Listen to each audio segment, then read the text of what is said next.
Sure, abuti honestly. Ladies and gentlemen, as you know, a lot of patriots have been complaining about this, saying that our president, Gaten McKenzie, has been praising Cyril Ramaphosa a bit way too much, right? But also, you've seen the patriots pushed back and defending the president. Then we also coming out of the Nelson Mandela Bay rally. We actually had Gaten McKenzie actually address this, say that I have to respect that office that I'm going to be in, right? But you see these guys, Mike Shem, trying to actually go for him and saying that he had him before and he had actually sang so much praises for Cyril Ramaphosa. But now I also want us to actually listen to what these speculations or predictions into the next coming elections coming from Prince Mashele saying or claiming that the Patriotic Alliance will not grow over 5%. Says there will always be a small party. So I actually want us to listen to this. I want you to hear this and I also want to react to it. Because in my opinion, he's talking a lot of bull. Losing 15% where they are, there's 10%. So that 10% we give to Smaller parties. smaller parties. Yeah, we spread it. So which of the smaller parties, I mean, Gaten McKenzie, let's start there, the Patriotic Alliance. He has become the biggest supporter of Cyril Ramaphosa in the country. I did a live event with him. My word, it was a love fest. All he could say was how much he loves Jacob Zuma. Just listen to him telling how much it was a love fest. You know what is a love fest? He had clarified that he's appreciating for him having put some of the things they said about him behind. But the ANC must not think that this is not war. It is war. We are oppositions. We are not the same party. If it was a real love fest, he would have dropped the Patriotic Alliance and jumped Benegant into the ANC. But is that the case? No. Not Jacob Zuma, Cyril Ramaphosa, and how much he should be supported, and he's going to back him on everything. At that point, he was going to back him on the VAT increase. He's going to back him regardless. What do you think that his message will continue to resonate with these voters? No, certainly. Well, before he even answers, the message will continue to resonate because people are beginning to actually see what he actually stands for. I'm starting to actually believe in him a bit. Because if somebody preaches something and actually does it, you see it. But in the terms of the votes and the preaches, praising of Cyril Ramaphosa, it is just going to see exactly just now. That's going to fade. Why do I say this? He will continue to respect you, but he will show that the knives are out. That it's now time for war very, very soon. And I mean it because just as it was also already explained that even in the Nelson Mandela municipality, they came out of that coalition because they were not being respected, right? His only main thing is to show the unity of the GNU, to reassure people that the GNU is solid and will not fail. That is Gaten McKenzie's main prerogative. Not these many other things on the side. Is to make sure that people have confidence in the GNU. As long as you will understand that, then you'll be getting somewhere.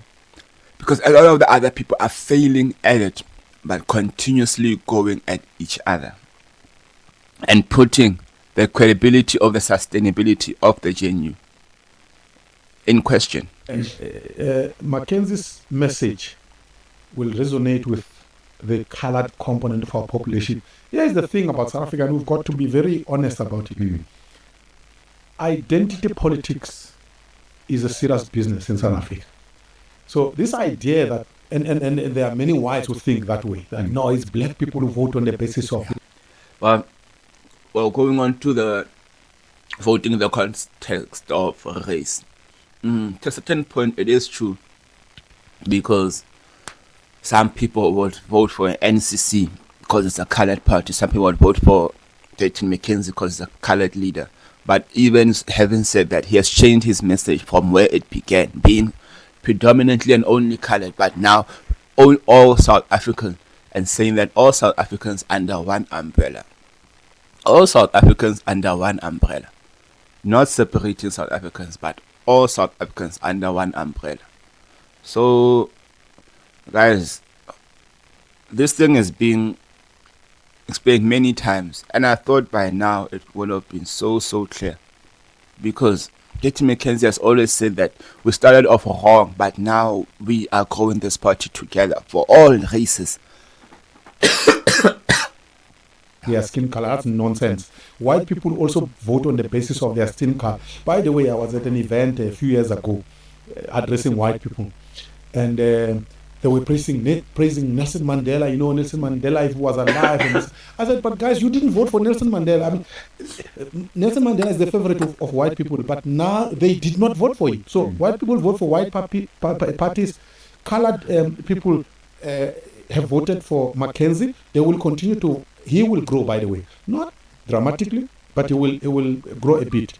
So yes, he will grow, but he's not gonna reach 10%. It's not gonna get there.